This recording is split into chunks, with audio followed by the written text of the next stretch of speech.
नमस्कार सगळ्यांनो, आज बनवू आपण गावरान कोंबडीचा रस्सा. तर मग सुटलं ना पाणी तोंडाला. कसं झालंय चिकन एकदम मस्तच ना. चला तर मग आता रेसिपी बनवूया. आता रेसिपी बनवण्यासाठी मी तर पहिल्यांदा गेले होते बाजारातून काय केलं, आणली होती कोंबडी. ती पण भेटली काळी भंगार, काळीच कोंबडी भेटली मला. काळ्या मिठाच्या पिशवीत आणली तिला कापून आणल्यानंतर मग काय केलं, घेतलं धुवून खळा पाण्याखाली धुतली तिला. आता काळे कोंबडी आणले म्हणलं, आता काळं चिकन बनवा म्हणलं, काळा रस्सा झणझणीत म्हणून कांदा टाकला भाजायला, खोबरं टाकलं इकडं भाजायला. हे घेतलं मिक्सरमध्ये भिजून. आता घेतलेलं आहे इथं अद्रक लसूण आणि कोथिंबीर पेस्ट. इथे घेतलेले आहे काळा मसाला आणि फुटाण्याचं पीठ घेतलेलं आहे. इथे घेतलेलं आहे कांदा आणि खोबऱ्याची पेस्ट आणि इकडे थोडा घरकुल मसाला, हळद आणि मीठ घेतलं आहे. तेल टाकून घेत आहे आता कढईमध्ये. रस्सा बनवायचं म्हणलं तर ग्रेव्हीतलाच छान लागतो. मग आता हे मटण मी स्वच्छ धुवून घेतलेलं आहे. यामध्ये मी टाकत आहे आता अद्रक लसूण आणि कोथिंबीरची पेस्ट टाकत आहे. तेल गरम झाल्यानंतर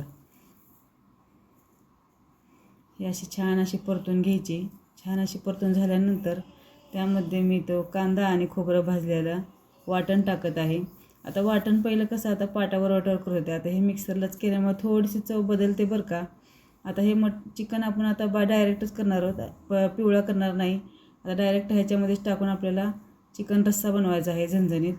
त्यामुळे आता याच्यामध्ये मी टाकलेला आहे कांदा आणि खोबऱ्याचा पेस्ट. हे छान असं परतून झाल्यानंतर यामध्ये मी टाकत आहे घरकुल मसाला आणि थोडीशी हळद आणि हे फुटाण्याचं पीठ टाकलेलं आहे.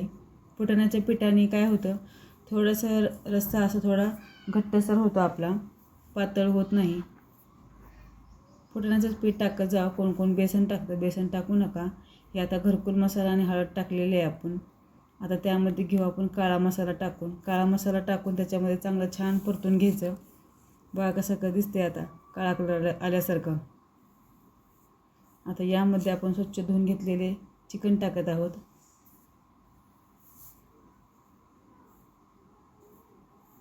असे हे चिकन टाकून घेतल्यानंतर आपण हे छान असे परतून घ्यायचे.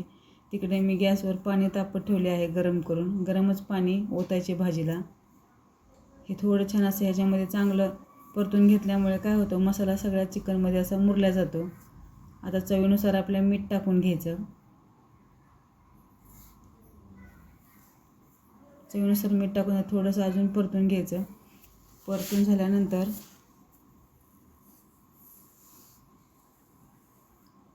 आपण त्यामध्ये आता गरम पाणी केलेलं टाकणार आहोत. हे बघा कसं परतून छान दिसते काळा मसाल्यातलं चिकन. आणि हे गावरान रस्सा खूपच छान लागतो. हे बघा गरम पाणी घेतलेलं आहे मी. तुम्हाला वाटत असेल की नाही म्हणून गरम पाणीच टाकते मी. आता मी गरम पाणी त्यामध्ये ओतून घेत आहे.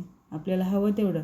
आपल्याला वाटलं थोडं अजून, घरात किती माणसं आहेत त्या हिशोबाने आपण पाणी ओतायचं आणि करायचं हो. जेणेकरून काय माणसं असतात लावून खाणारे असतात, काय जण असतात चुरून खाणारे, त्याच्यामुळं लागतेच. हे बघा आपलं झालं आता मस्त गावरान चिकन रस्सा झणझणीत.